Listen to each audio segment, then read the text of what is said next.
Okay, so now where this app bar ends,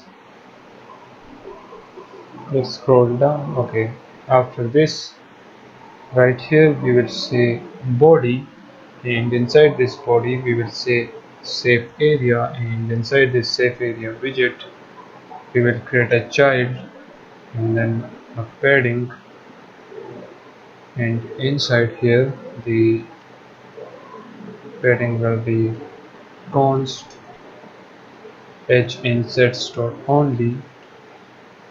Then in here from the left it will be 16.0, from the right it will also be 16.0, and from the bottom it will be 20.0. Then after this we will create a child right here, and then we will call a class, but we need to create the class right here. So open up the edit item form.dart file, and right here first we will import the material.dart library, and after this we will create a stateful widget, and we will name this as edit item form. And now if you go back right here, we will call that class which is edit item form, and make sure to import this dart file at the top, as you can see right here.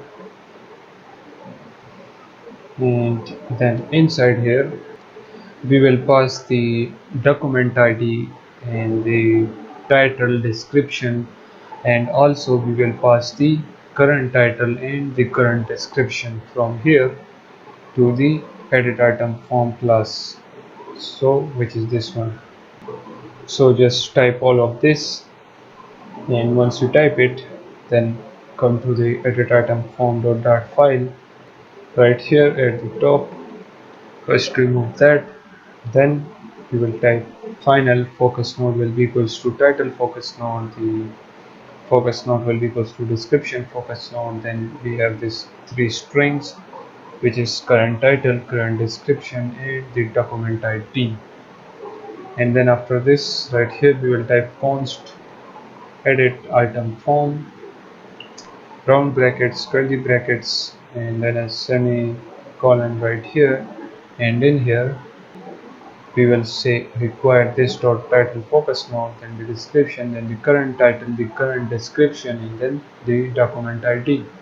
So now we passed all of this data from this edit screen to our edit item form. So now we need to show the edit text form field to the user. But if we open up the add item form.dart file, we already did that right here. So let me scroll up a little bit, and right here we have this class, okay, this main class which is underscore add item list form state.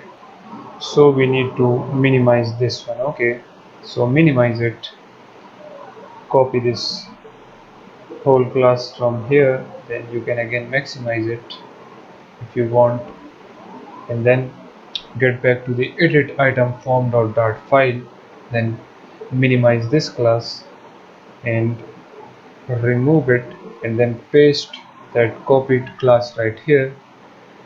But we need to remove this add to edit, and also this one also to edit. And now if we maximize it, now we need to make some changes right here. So this add item form key will be the same, the is processing will also be false, these two will be also same, but we need to change this one. So remove that get title and type update title, and remove this two, and right here we will add update description. After this, if we scroll down and check this custom font field for the title right here, as you can see, so we need to include this custom form field or dart file at the top, so make sure to import it at the top. And then as you can see right here, if you just click on this validator, you need to import this validator.dart file at the top as well. Let me just show you. As you can see, validators, then validator.dart, and right here we need to change this to update title, because we changed the variable name to update title. And now if we scroll down, we need to change this from that to update description. And then if we scroll down, all of this code will be the same,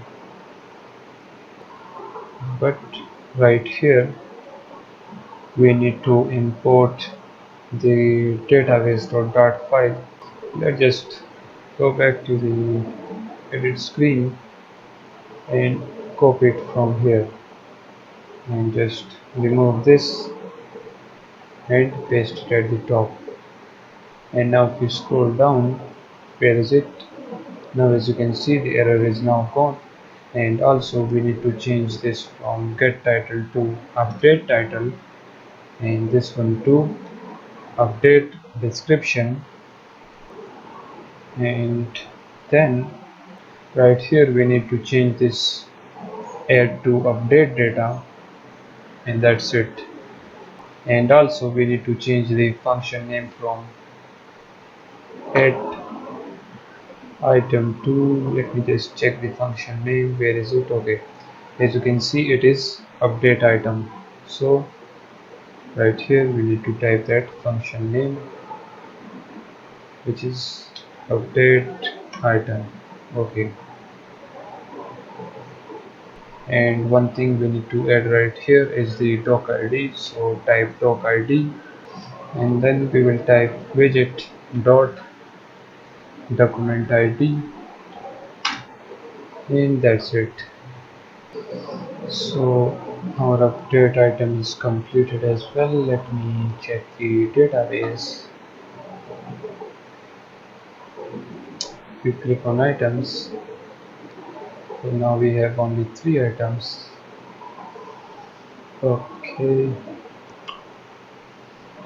as you can see right here, type items, because if you see the collection path, its name is items. So yep, so now if we refresh our application, now let's just enter our id, click on login.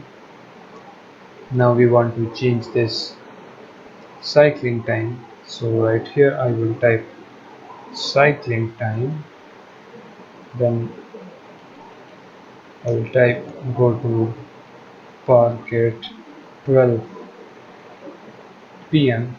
Let us add p.m. and now if we click on update, and as you can see, it is now updated cycling time, and go to park at 12 p.m. We see our database, as you can see, it is now updated. So now as you can see, our update function also works. So our project is now completed, and now the only thing we want to check is that if some other user from different unique ID enters the account.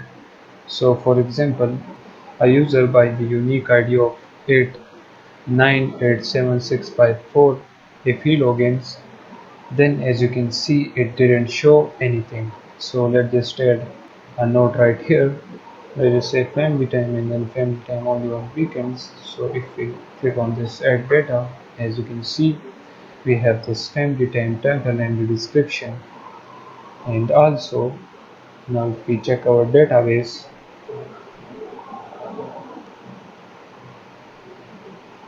now as you can see, we have 2 different users by different unique IDs. And now if we check this new user,